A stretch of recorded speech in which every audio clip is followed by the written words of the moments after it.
For this tutorial, I will show you how to create a hyperlink doc using Google Docs, which then you can embed in Blackboard or just have posted, sent to your students, which can carry a lot of important information for your class in an easy, organizable format that's also very easy to update as time goes by.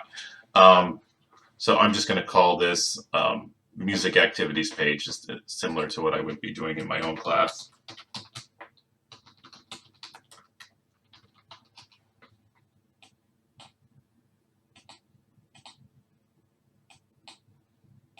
And then I'm going to create a table. So I can just go click Insert Table. And this is just how I do it. It can be done many different ways. But typically I put a little description on the left and then the right. And then I have some links of things that I want to share with my students over here. So first is our kind of publisher page. So I'm just going to put here Musician's Guide, digital page. We'll just put that as home. And you can do it. I'm not going to do any of the formatting or whatnot. But I can just take here. I'm going to copy the link.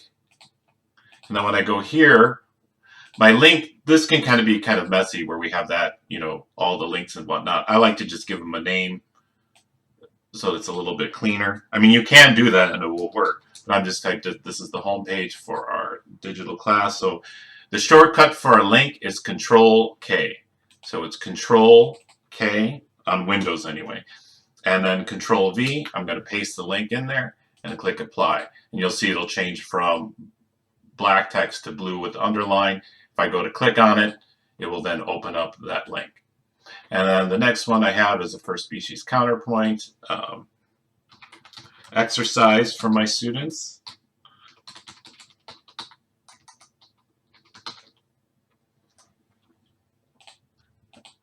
And then I'm just going to put here video. I'm going to highlight that. Again, I don't think I saved it. And then for YouTube videos, the easiest way is just to click share and then copy.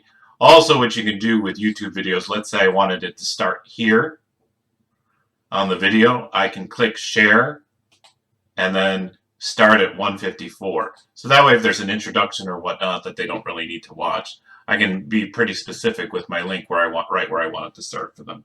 So then the same thing, Control K, Control V, and then there's the YouTube link. And you can see it's starting at 154 instead of at 0. And then I'm pretty much just going to go through and do the same thing. So here I have an oral skills exercise page, practice for them.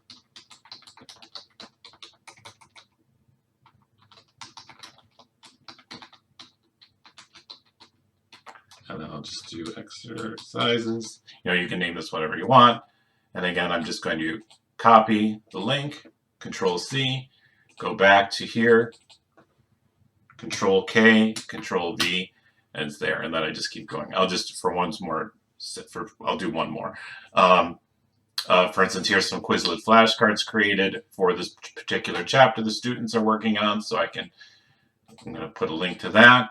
So I'll just put flashcards and then Quizlet